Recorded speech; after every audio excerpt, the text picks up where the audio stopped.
Así es.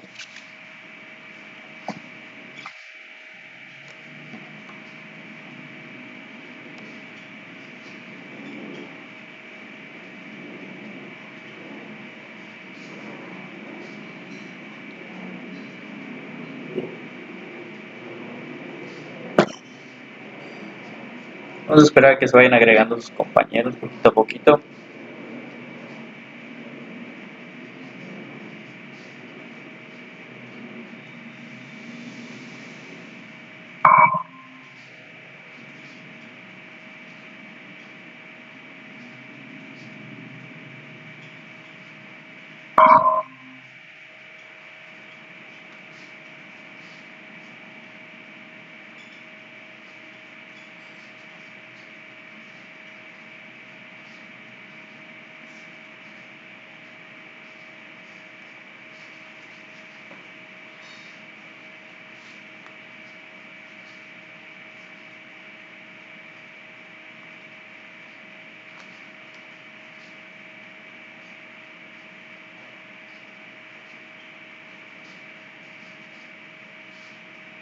Vamos a esperar poco a poco que vayan agregando sus compañeros. Recordemos que son 5 minutos de tolerancia, muchachos.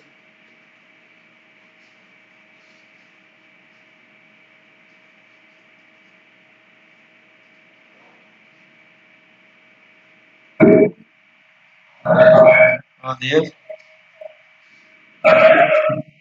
Buenos días.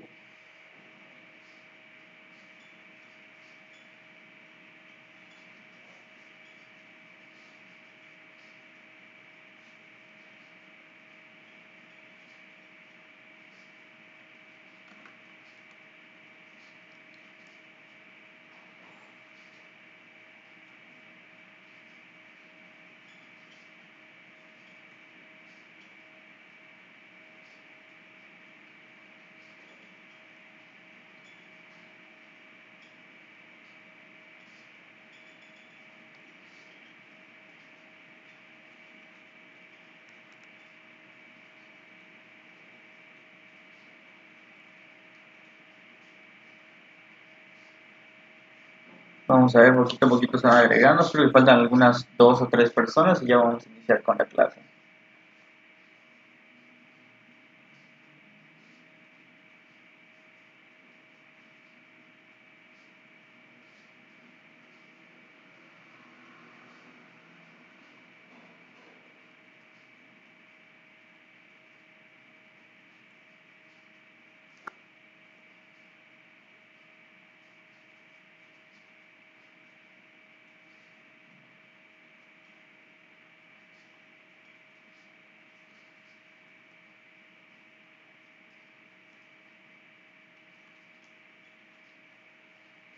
Bien.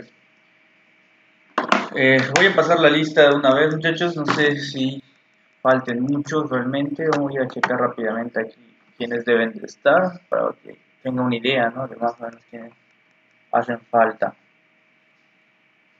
Ok, voy a ver la lista de aquí.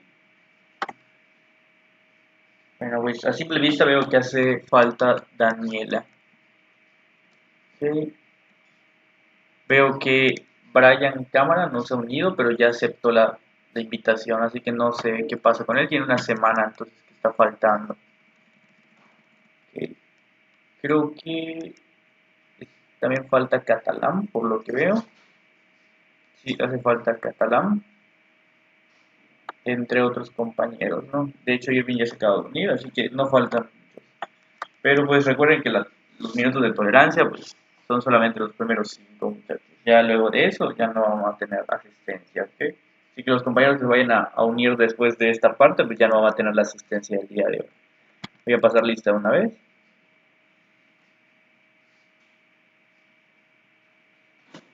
Bien, vamos entonces a iniciar con lo que viene siendo la clase del día de hoy.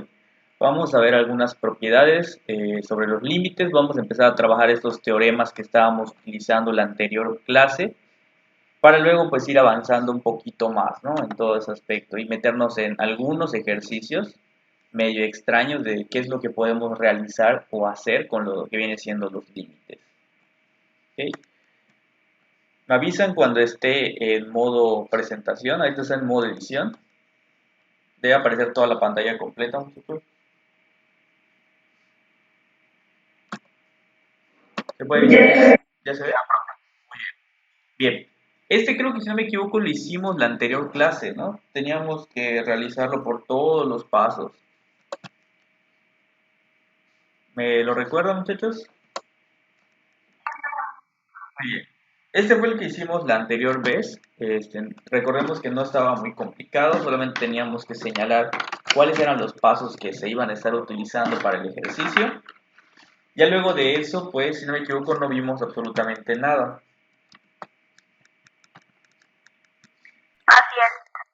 Muy bien.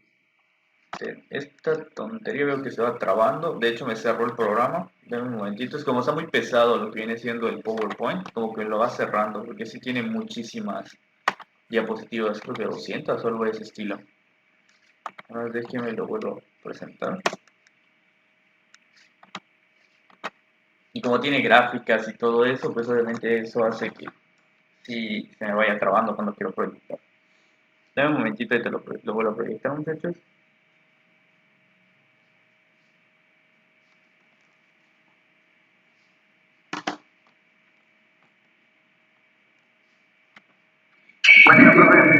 Buenos días.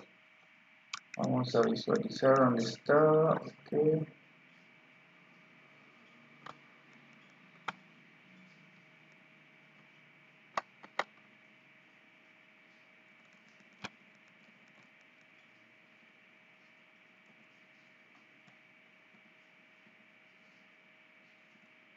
Bien, ahí te voy a volver a proyectar, ya voy a cargar esta cosa. Y te vamos a ver los dos ejercicios que vamos a estar trabajando sobre el teorema de lo que estábamos trabajando la última vez. ¿Se acuerdan? El teorema de las funciones polinómicas. Eso ya me acordé en qué parte nos habíamos quedado en cuanto a el teorema de lo que viene siendo los polinomios.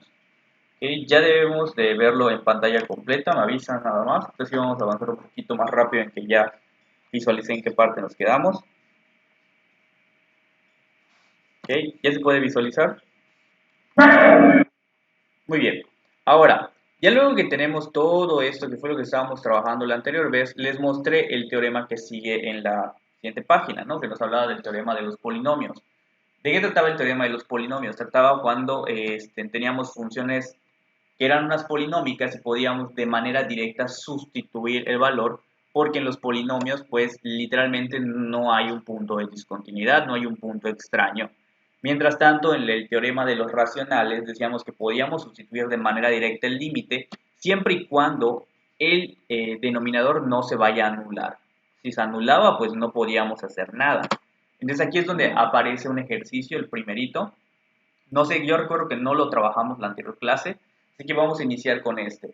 Primero ustedes van a tratar de resolverlo utilizando obviamente el teorema anterior.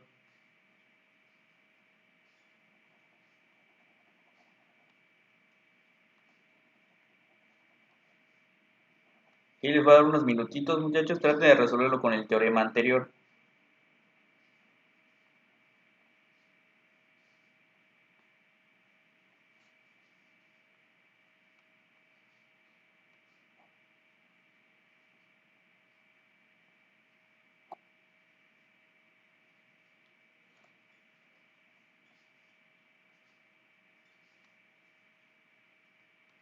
Me avisan cuando terminen.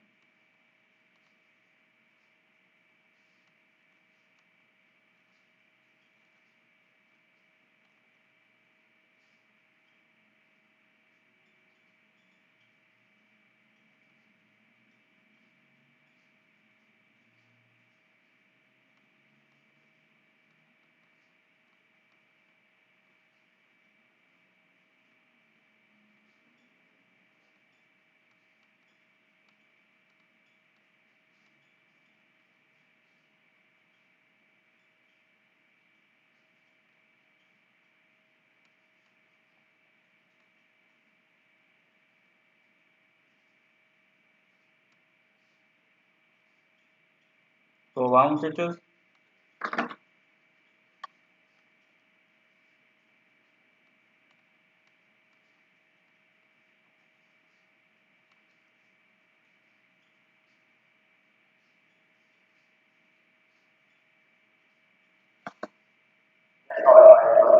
Muy bien. Los demás.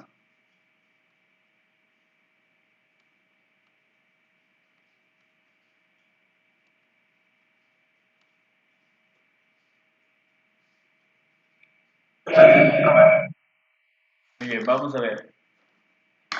Este ejercicio es bastante sencillo porque podemos utilizar el teorema anterior. Lo primero que tenemos que hacer antes de tratar de sustituir, porque en ocasiones la función está muy fea, está muy grande, y si sustituimos nada más a lo tonto y no nos damos cuenta de en sí mismo cómo funciona pues la función que estamos trabajando, pues el resultado que nos va a dar nos puede pues ser algo pues indefinido, ¿no? En este caso nos fijamos específicamente cuando el denominador se vuelve cero, para ver si el número que vamos a utilizar no es el que lo vuelve cero. Efectivamente aquí nos damos cuenta que particularmente en x igual a menos 1, el denominador se anula. ¿Ok? Al anularse el denominador en x igual a menos 1, pues es el único valor que no podemos sustituir. Por suerte, en este ejercicio, el número que vamos a sustituir es x igual a 1. Entonces podemos sustituir en ambas partes, tanto en el numerador como en el denominador, teniendo entonces eso que aparece en pantalla, ¿no?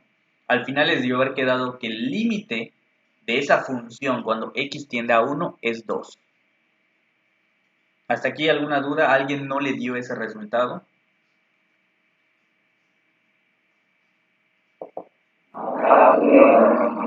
Muy bien. Entonces, siguiente ejercicio. Y por cierto, la gráfica de esta función es esa cosa que aparece en pantalla. ¿Ok? No es una función muy bonita, de hecho es una hipérbola que está rotada. Nos damos cuenta que el punto en x igual a menos 1, que digo si en x igual a 1 que se está manejando, viene siendo acá. Ese puntito que está acá es el límite que se está trabajando. Cuando x es igual a 1 nos tira que el resultado es 2. ¿Ok? Es particularmente el número que estamos trabajando y que queremos encontrar. Vamos entonces a seguir con este ejercicio. Aquí este ya lo resolví, es cuando x tiende a menos 1. Dense cuenta que en este caso el ejercicio es un poco similar a lo que viene siendo el anterior, ¿no? El anterior era cuando el denominador era x más 1. En este ejercicio el denominador es x menos 1, no sé si lo pueden notar. Cambia un poquito lo que viene siendo el ejercicio. Y pues en este caso nos damos cuenta que cuando se echa a perder la función es cuando x es igual a 1, es cuando lo estaría anulando. Pero como en este ejercicio queremos evaluar x igual a menos 1, pues no pasa absolutamente nada. Puedo agregar el número, puedo hacer todas las cuentas y al final obtener que lo que viene siendo mi resultado es x igual a menos 1. Notemos que la gráfica es bastante similar, pero no es igual. Y tendríamos ya la respuesta. ¿Hasta aquí alguna duda?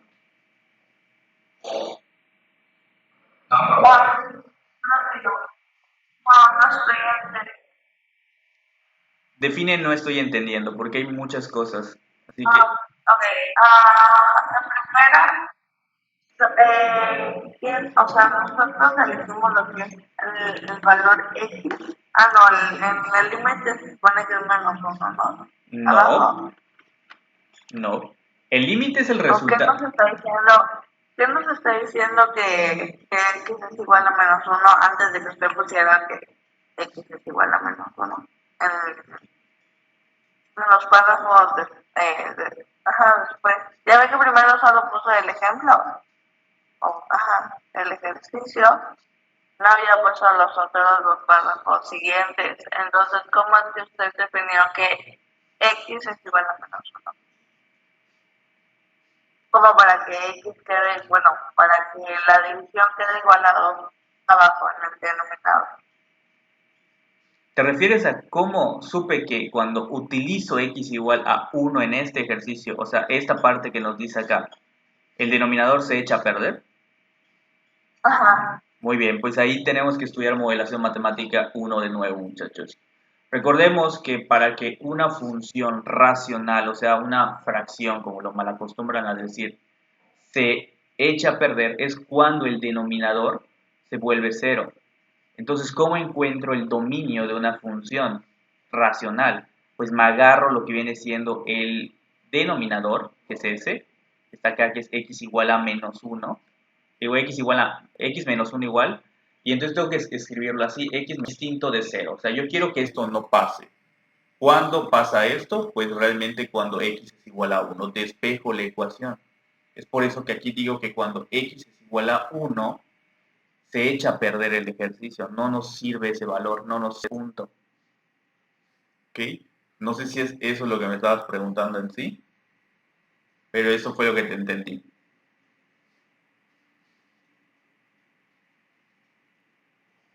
Sí, creo que sí, ya. ¿Ok? Porque eso solo lo del teléfono Es, son la igualdad. sí, Del otro lado hay un método uno. sí. Bueno, En el caso, en el denominador, muchachos, pueden haber muchísimas cosas. O sea, pueden haber de radicales, pueden haber ecuaciones de segundo grado, de tercer grado, ecuaciones gigantescas. Y pues vamos a tener que determinar lo que viene siendo su dominio y tienen que recordar cómo encontrar o resolver a veces ecuaciones que no son tan sencillas. Pueden ser cosas que tengan senos, cosenos y tangentes y tienen que resolver una ecuación trigonométrica. Así que hay que repasar, ¿no?, cómo resolver todo ese tipo de ecuaciones. Ok, ¿alguna duda? ¿Prosigo o no? Es momento de preguntar si tienen alguna duda sobre esto.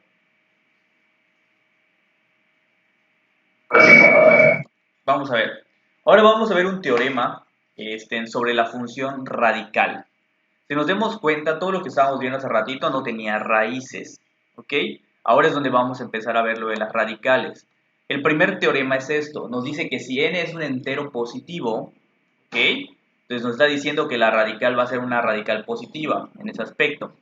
Dice, el siguiente límite es válido para toda c si n es impar y para toda c mayor a 0 si n es par. Esto suena un poquito raro, ¿no? Porque nos está pidiendo dos condiciones, ¿no? De hecho, son dos posibles respuestas en este caso para poder aplicar ese teorema, ¿no? Hay dos casos. Uno cuando n es par y el otro cuando n es impar. Notemos por qué nos dice esto este teorema. Sencillo, estamos acostumbrados a decir que las radicales de números negativos no existen. ¿Ok? Por ejemplo, si tengo la raíz cuadrada de menos 2, eso ya sé que no existe en los números reales, de hecho es un número complejo. Pero lo que nos está diciendo el teorema es que realmente recordemos que sí existen este tipo de radicales. Esta radical sí existe y de hecho es menos 2. Y me preguntarán por qué. Porque la radical indica un tipo de potencia, por así decirlo. Cuando no te la ponen, ya se sabe que aquí debe ir un número 2. Es una radical cuadrada, por eso se llama así. Esta es una radical cúbica. Esta, por ejemplo, es una radical cuarta. Entonces, lo que nos dice el ejercicio es que si yo tengo una radical impar, entonces puedo sacar la radical impar para cualquier cosa. ¿Okay? Eso sí es válido, ya lo vimos con este ejemplo. Pero si la radical que estoy trabajando es par, ¿okay? Si la radical que estoy trabajando es par, lo de adentro tiene que ser de a fuerzas mayor a 0. Si no es mayor a 0, pues no voy a poder resolver el límite. No sé si me doy a entender, muchachos, con esta parte.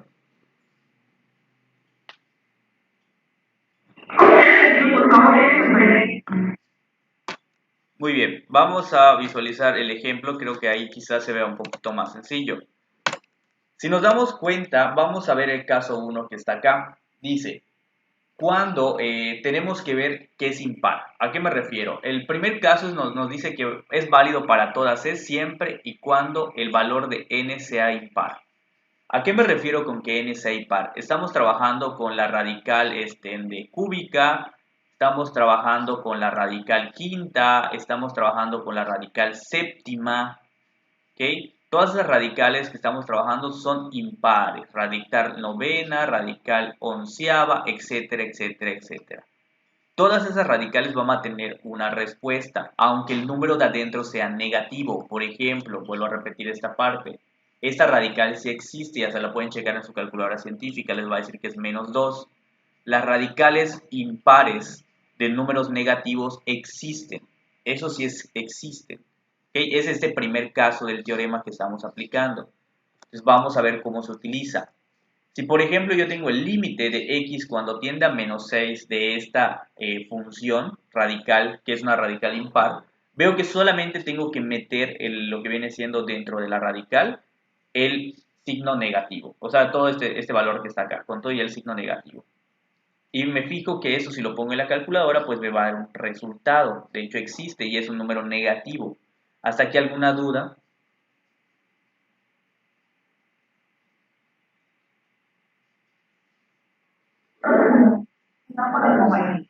¿Ok?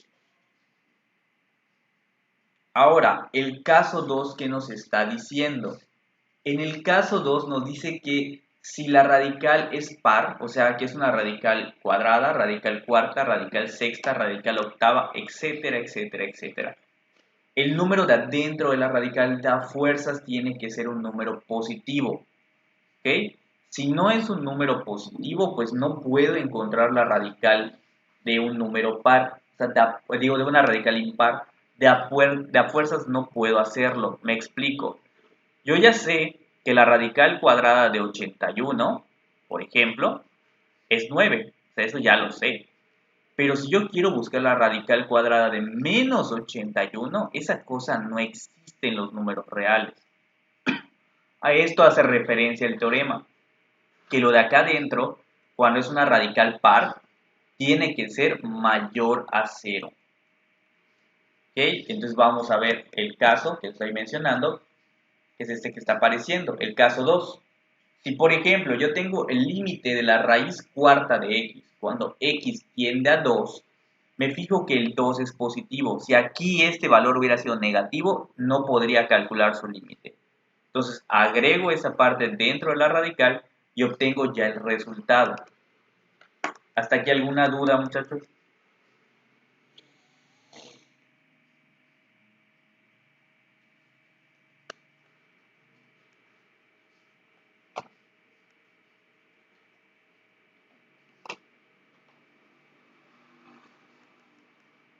¿Seguro? Profe, esa parte, ¿Qué parte en específico? la cosa sobre la radical, esa parte no la entendí.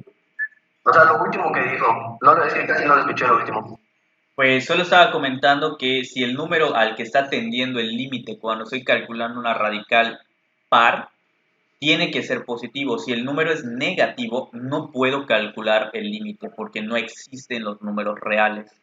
Es lo que estaba comentando. Tiene que ser par, ¿no, maestro? Ok, está bien. Esa parte de impar no lo entendí. ¿A qué te referiste? De que, por ejemplo, si es impar, se puede, o sea, si es impar la radical, se puede sacar la raíz negativa. Ahora sí. Si es impar entonces la radical, sí puedo calcular la raíz de un número negativo. En caso contrario, no. ¿Ok? ¿Hasta aquí alguna duda?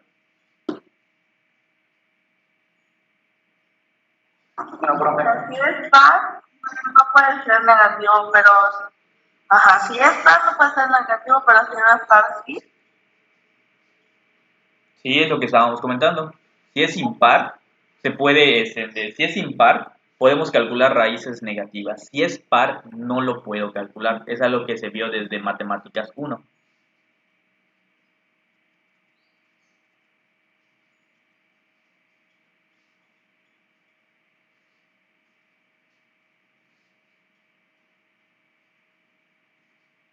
Si hay alguna duda, puedo cambiar el siguiente página.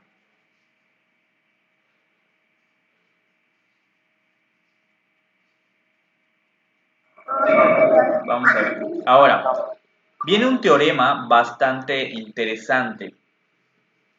Este es el teorema, se podría decir. Es como que lo básico, el fuerte de toda la parte del inicio de cálculo diferencial. Con este teorema se arranca realmente a trabajar con la parte difícil del cálculo diferencial al inicio. Nos dice este teorema lo siguiente. Sea C un número real y f de x igual a g de x para todo x diferente de c en un intervalo abierto que contiene a c. Si el límite de g de x cuando x aproxima a c, ¿okay? Tenemos esto, existe, entonces también existe el límite de f de x.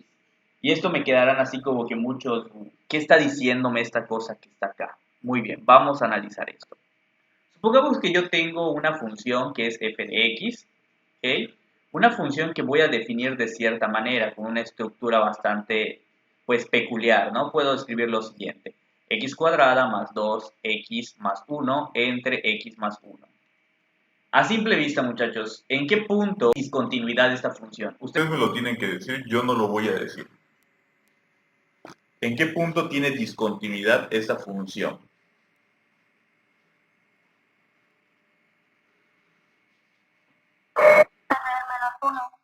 En x igual a menos 1. Muy bien. Entonces en x igual a menos 1 hay un punto de discontinuidad, o sea, no funciona, ¿ok? En este punto. ¿Qué pasa entonces si les digo que me calculen el límite de f de x cuando x tiende a menos 1? ¿Existirá?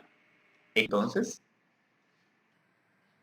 a simple vista, si yo sustituyo como ya estoy acostumbrado con los teoremas anteriores, yo ya la regué.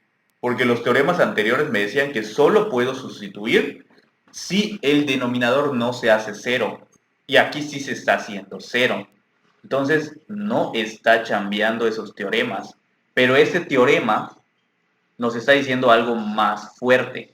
Nos está diciendo que el límite de f de x, cuando x tiende a 1, es posible, porque no siempre lo garantiza, que exista un límite de g de x cuando x tiende a 1, a menos 1, disculpen, y este sí exista. ¿Okay? Este sí debe existir. ¿Y cómo es eso? ¿Cómo lo puedo determinar que este límite de g de x existe? Es cuando tenemos que hacer maniobras algebraicas que sean tanto como factorización, radicalización, etcétera, en la función, para que así podamos determinar si de verdad, utilizando la función vista desde otra perspectiva, sí va a tener solución.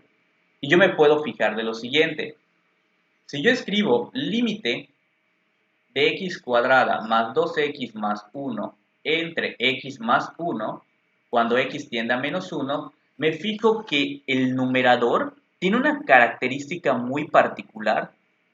De hecho, el numerador, muchachos, es un trinomio cuadrado perfecto, que lo puedo factorizar como x más 1 por x más 1. ¿Ok?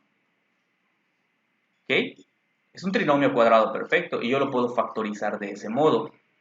Entonces yo puedo reescribir esta función que está así de este modo: límite de x más 1 por x más 1 entre x más 1 cuando x tiende a 1. Digo a menos 1 porque estamos trabajando con menos 1, disculpen. Entonces me fijo de algo muy peculiar de esta función. Como yo tengo arriba multiplicando algo y abajo dividiéndolo, puedo realizar la cancelación, como ya hemos visto. Entonces ese límite que tengo ahí me va a quedar como, aquí lo voy a escribir, el límite cuando x tiende a menos 1, realmente de la función x más 1. Y noten que aquí, en este límite, sí puedo sustituir a x igual a menos 1. De hecho, me va a quedar como menos 1 más 1, y esto me va a quedar 0. Entonces, el límite en ese punto, que es x igual a menos 1, de la función original, existe. Existe el límite en ese punto, pese a que ese punto no esté definido. Este es el teorema, uno de los teoremas más fuertes del cálculo diferencial cuando estamos iniciando. ¿Hasta aquí alguna duda?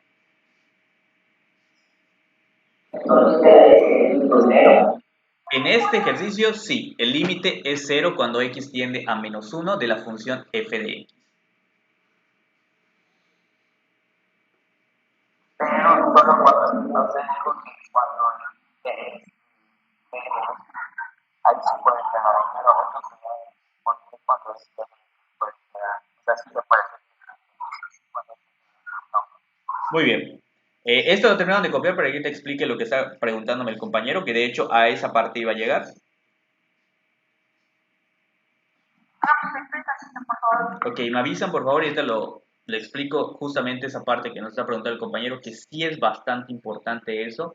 En resumen, les digo lo que preguntó. Me está diciendo por qué el límite existe en f de x. Digo, el límite en g de x, como me doy cuenta, está existiendo cuando hago el límite, ¿no? O sea, cuando hago el límite. ¿Y por qué cuando sustituyo ese número en la función no existe? O sea, no entiendo eso. Supuestamente es lo mismo que estamos haciendo. Y sí, en muchas ocasiones pensamos directamente que es lo mismo, ¿no? Sustituir nada más las cosas porque los teoremas anteriores eso nos decían. Pero cuando nos damos cuenta de que los límites realmente no es solamente eso, de hecho es trabajar no en el punto, sino cerca del punto, es cuando nos damos cuenta que va algo más este concepto, no es tan sencillo. Vamos a estar viéndolo, no se preocupen.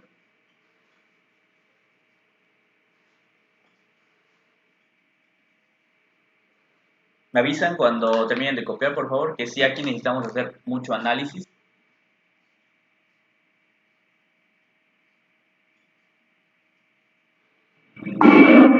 ¿Todos los demás terminaron de copiar? ¿Sí? Bien, vamos a empezar con este análisis medio loco de lo que viene siendo de este teorema. Voy a dejar de proyectar. Y ahora vamos a analizar lo que estaba preguntando el compañero y todos deben atender en esta parte porque luego cuando yo les marque lo que viene siendo un ejercicio de eso, obviamente me lo tienen que justificar toda esta parte. Porque no es solamente sustituir, es lo interesante de este asunto. No es solo sustituir cosas y se acabó. No es solo factorizar cosas y se acabó. Esperemos, imagino que se está visualizando mi GeoGebra, muchachos, me dicen. ¿Sí se visualiza el GeoGebra? Sí. Perfecto. Muy bien. Vamos a trabajar la misma función que nos estábamos trabajando hace ratito y explicar lo que estaba comentando el compañero. Si me fijo, la función era x cuadrada, ¿ok? Voy a ponerlo todo dentro de un paréntesis para que me vaya a quedar bien. X cuadrada más 2x más 1. ¿Ok? Es la función y la divido entre x más 1. Si me fijo, ¿qué se formó, muchachos? ¿Qué fue lo que se formó? ¿Qué imagen se formó? Una recta. Pero hay algo particular de esta recta. Que en x igual a menos 1, ¿okay? En este punto que está acá, por más de que GeoGebra me esté diciendo que sí existe, realmente en x igual a menos 1 no está existiendo, ¿ok? De hecho, si yo sustituyo acá, GeoGebra es por eso que a veces no me gusta, aquí me puede dar cuenta que si yo pongo en f de x igual a menos 1, me dice que esto no existe, pero en la gráfica, por eso no me gusta a veces GeoGebra utilizarlo, a ver, me doy cuenta que sí pareciera que sí existe, pero al sustituir ese valor no está apareciendo nada, es indefinido, porque no existe en su dominio. Ahora, muchachos, si yo hago g de x igual a la función ya factorizada, la que vimos que nos estaba dando, que era x más 1. ¿Qué pasó? ¿Alguien me puede decir qué fue lo que ocurrió? Exactamente, se sobreencimó, se recorrió. Y ahora, ¿qué pasa si en esta pongo lo que viene siendo g de menos 1? ¿Existe el punto o no? Tampoco. No existe, ¿seguros? No, ¿Qué dice aquí, muchachos? Es cero, ¿no? Es cero. Es cero. Aquí no es lo mismo decir indefinido a decir que es cero. Entonces sí existe el límite en ese punto. ¿Por qué está pasando eso? Porque el teorema esto nos dice, es prácticamente tener la misma imagen, o sea, el mismo dibujo, voy a decirlo así, solamente que la diferencia de la función original es que en esta función original, el único punto que no está en el dibujo es en x igual a menos 1. Entonces, aquí en la función original, voy a ponerlo así como 0, menos 1, vamos a ponerlo acá, de hecho va a ser menos 1,0, disculpen. En este punto, el punto A, no va a estar definido para la función f de x, va a haber un hueco, por así decirlo. Es por eso que aquí es indefinido, pero en la función g de x, que vino de factorizar la función original, no vino de cualquier lugar, o sea, vino de la factorización de todo esto, de la reducción de toda esta parte. me doy cuenta que se forma toda la misma recta, igualita toda la recta, y hasta en este punto lo único que tiene de más, vamos a decir, es que ella sí contiene a este punto. Es por eso que cuando se trabaja el límite, está existiendo, muchachos. Y de hecho me puedo fijar, si yo hago como que el cálculo como que súper infinitesimal, se refiere como que acercarse muy cerca del punto. Si yo analizo la función original, cuando me acerco por este lado, no sé si se puede visualizar mi flechita, por este lado, por donde está menos 1.3, menos 1.2, menos 1.1, me voy acercando a lo que viene siendo el valor de menos 1, ¿no? Si me fijo en ese aspecto, cuando voy agarrando esos valores, como que voy haciendo esto, blum, blum, y agarro como que un valor, blum, blum, como que voy agarrando un valor de y me voy acercando cada vez más a lo que viene siendo el valor de lo que viene siendo 0, ¿no? También cuando agarro por acá los valores, me acerco muchísimo al valor y se acerca a 0, porque no hay altura en y. Entonces, esto quiere decir, muchachos, que prácticamente cuando se trabaja este tipo de cosas, es que si por ambos lados nos acercamos al mismo valor, quiere decir que el límite sí va a existir. ¿Okay? Es uno de los detalles que estábamos viendo al inicio con la definición formal del límite. ¿Hasta aquí alguna duda?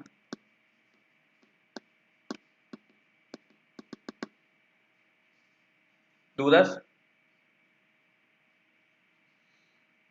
¿Seguro? Muy bien. Entonces, ¿qué podemos decir hasta aquí? Ya para concluir ese teorema y empezar a utilizarlo. Lo que yo puedo concluir con este teorema es lo siguiente, muchachos. Es algo bastante interesante al momento de trabajar con el teorema anterior. Ahorita vamos a ver este ejercicio. Ya se trabó otra vez esta tontería. Ok, vamos a esperar a que cargue. Pero les comento, lo que nos está diciendo entonces el teorema es que si yo tengo el límite de f de x y el límite de g de x, que g de x va a venir de la factorización o la racionalización de la función original, me está diciendo que los límites sí van a ser iguales, o sea que sí van a existir, pero el teorema no me está diciendo esto.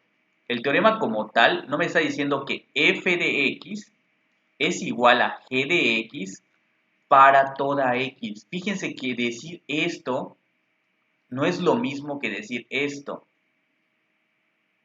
Dense cuenta que acá hay una restricción para toda x diferente del punto que estoy trabajando en este límite. ¿Ok?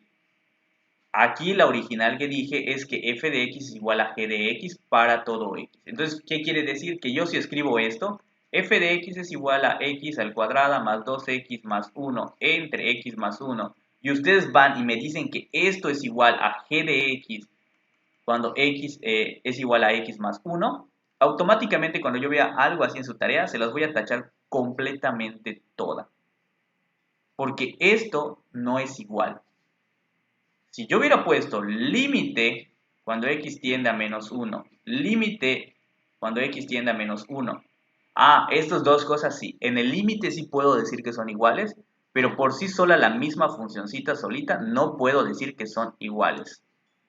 ¿Me entienden esta parte? Tengo que poner que los factores y todo. Efectivamente. ¿No? Sí, efectivamente. ¿Okay? No es lo mismo decir que la función original es igual a la nueva factorizada, a decir que en el límite pues va a darnos el mismo resultado. Ahí sí. En el límite sí podemos decir que los resultados son iguales y vienen de una función particularmente similar. ¿Por qué digo similar? Porque es muy igualita, solamente que en un punto no está funcionando. ¿Hasta aquí alguna duda, muchachos?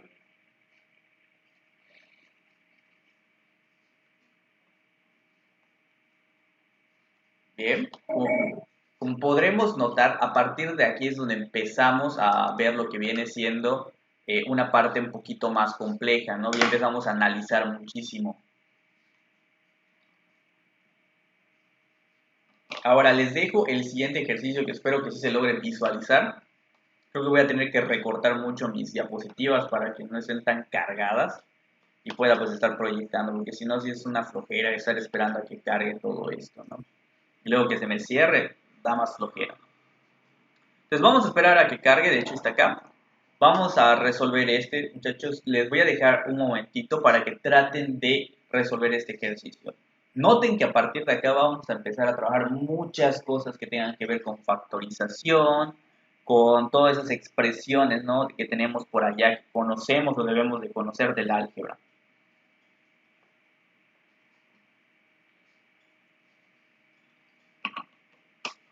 De una vez les digo que si sustituyen de manera directa, de hecho les va a quedar 0 entre 0 y esa cosa no se puede hacer, ¿no? 0 entre 0 de plano no se puede hacer.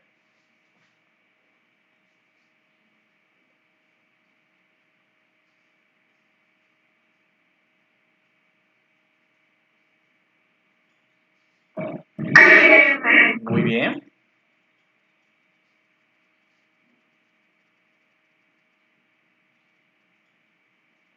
¿Los demás muchachos?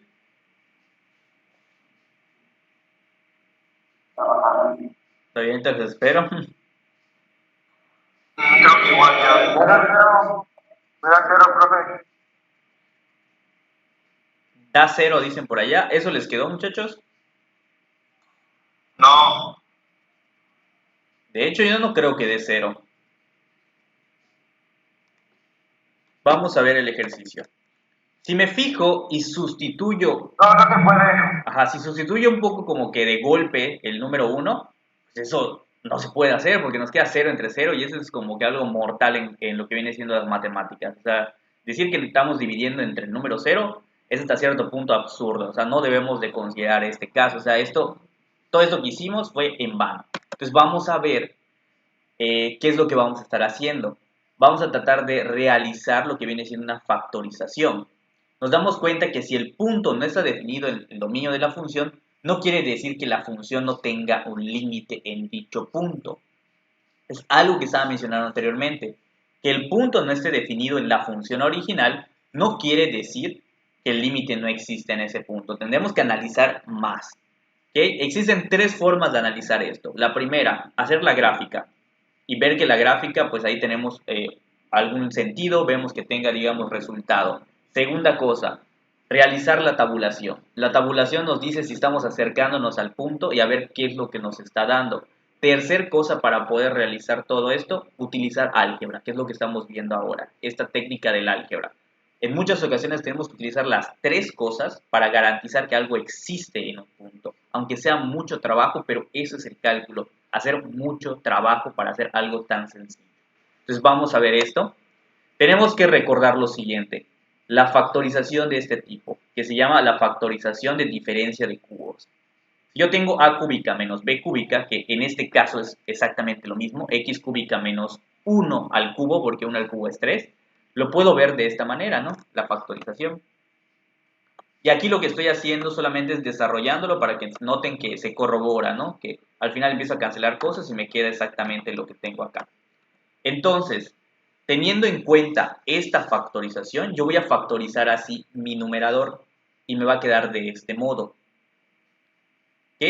Entonces ahora lo planteo y sé que f de x es esta cosa. Pues ahora voy a llamar a g de x, porque recordemos que no es la misma función, solamente por un punto, pero ya no es la misma. A g de x lo voy a llamar así, donde en g de x pues puedo cancelar esta cosa. ¿Ok? Lo puedo cancelar. Y como lo puedo cancelar, me queda entonces este límite de acá, este límite bonito y sencillo que es de una función polinómica. Y por lo tanto el límite me queda que es 3. ¿Hasta aquí alguna duda?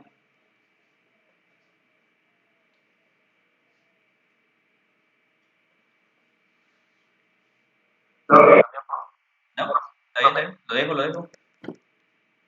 Pero como pueden ver, muchachos, en esta parte es mucho rollo, mucho de talacha, recordar muchísimas cosas. Ya en esta parte, como les dije, o sea, no era mentira, el cálculo iniciando sí es complicado, o sea, sí. Y eso se lo deben decir a sus compañeros que están faltando. Si faltan muchas clases de plano, dentro de 2 clases ya no vamos a saber en qué mundo están, así se los voy a decir. Si de entre 2 clases siguen faltando y que entran, no vamos a ver en qué parte del tema estamos y realmente yo no voy a regresar a explicar todo al inicio. Como les comenté al inicio de la materia es pesada, la materia es extensa y pues no puedo estar retrocediendo tanto solamente porque están faltando. Pues hay que se vean los videos que estoy subiendo y pues ya ni modos, ¿no? pero pues las dudas que tengan, pues ya no puedo retroceder hasta allá para responderles esas dudas. Porque si esto lo ven difícil, todavía nos falta más. ¿Ok? Nos falta muchísimo más punch en esta parte.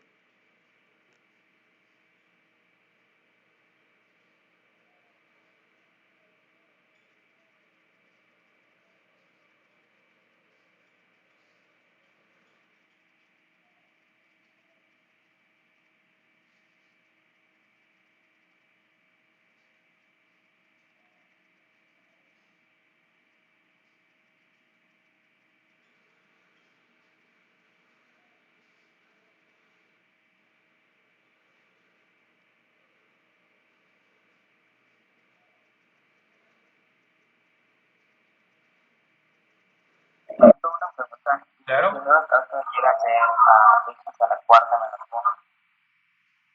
X a la cuarta menos 1. Sí, o sea, en el límite. Así como. Sí, ¿En el límite o en la función? Perdón, no lo escuché. ¿En el límite o en la función? Esto es el límite. Esto es la función. Ah, en la función, perdón. X cuarta menos 1, así. Dividido entre algo. Ajá. ¿Entre qué voy a dividirlo? Por ejemplo, en x menos 1 igual. Ah, bueno, pues aquí ya tenemos otro tipo de factorización, ¿no? La de arriba es una diferencia de cuadrados que nos puede quedar como x cuadrada menos 1 por lo que viene siendo x cuadrada más 1 entre x menos 1. Pero este es una diferencia de cuadrados que puede quedar como x menos 1 por x más 1 multiplicado por lo de arriba que es x cuadrada más 1 dividido todo esto entre x menos 1. Cancelo estos dos y me quedaría que es x más 1 multiplicado por x cuadrada más 1 y todo obviamente todo eso tiene límite cuando x tiende a 1 en este caso, ¿no? Todo eso tiene que escribirse eso, x cuando tiende a 1, límite cuando x tiende a 1 y pues este límite efectivamente sí existe, ¿no? Porque es una función polinómica. Este límite existe, pero se tiene que hacer todo este procedimiento para poder verse. ¿Ok? Ojo que ahorita todo lo que estamos viendo existe. Más adelante veremos que hay límites que no existen y de plano tenemos que argumentar por qué no existe. Y hay teoremas para eso.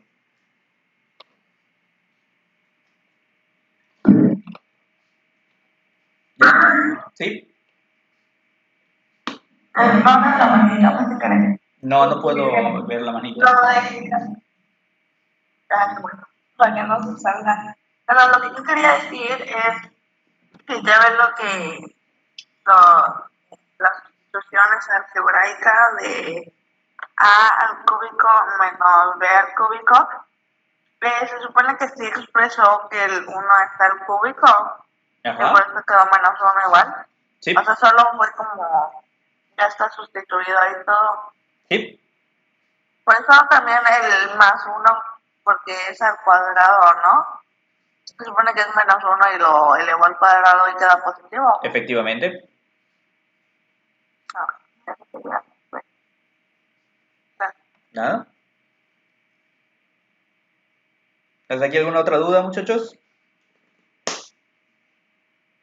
¿Puedo dejar de proyectar? ¿O les falta copiar algo? Me falta lo último, profe. Está bien, está bien. Me avisan apenas porque ya está terminando la sesión.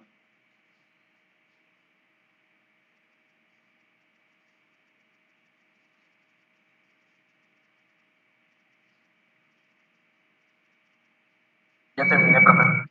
¿Y los demás muchachos ya está? Ya, profe. Va, voy a dejar de proyectar. Bien, muchachos. Entonces ya nos damos cuenta que ya nos vamos metiendo a la parte del estudio del cálculo pues más pesadito, más complejo, más bonito para mi punto de vista, porque es donde ya empieza a haber como que un chiste, ¿no? Porque hace ratito solamente sustituíamos cosas y pues ya no había mucho que analizarle, ¿no? Pero ya en esta parte ya empieza a meterse el estudio del cálculo más pesado, donde sí tenemos que ver qué es lo que tiene que ocurrir en el punto, si tiene lógica el punto o no, ¿ok? Así que a partir de las siguientes sesiones, traten de siempre tener a la mano un formulario de factorización si es necesario, para que lo puedan utilizar. Voy a subir un cuadrito con factorizaciones, o sea, las más básicas. En ocasiones les van a estar sirviendo esas, en ocasiones van a tener que obviamente buscar otras o ideárselas de otro modo, ¿ok? Ese pequeño formulario les puede servir, pero pues les digo, no va a ser el único. En ocasiones van a tener que ustedes ver de qué manera factorizar algo o a veces ni se puede factorizar, muchachos, y tienen que hacer otra técnica diferente que no sea con factorización, ¿ok? ¿Dudas? ¿Nada más? ¿Nada más, muchachos? Por el momento no. Por el momento no hay nada en este momento. Muy bien, nos vemos mañana. Nos vemos, muchachos, cuídense. Hasta luego, profe. Gracias. Bueno.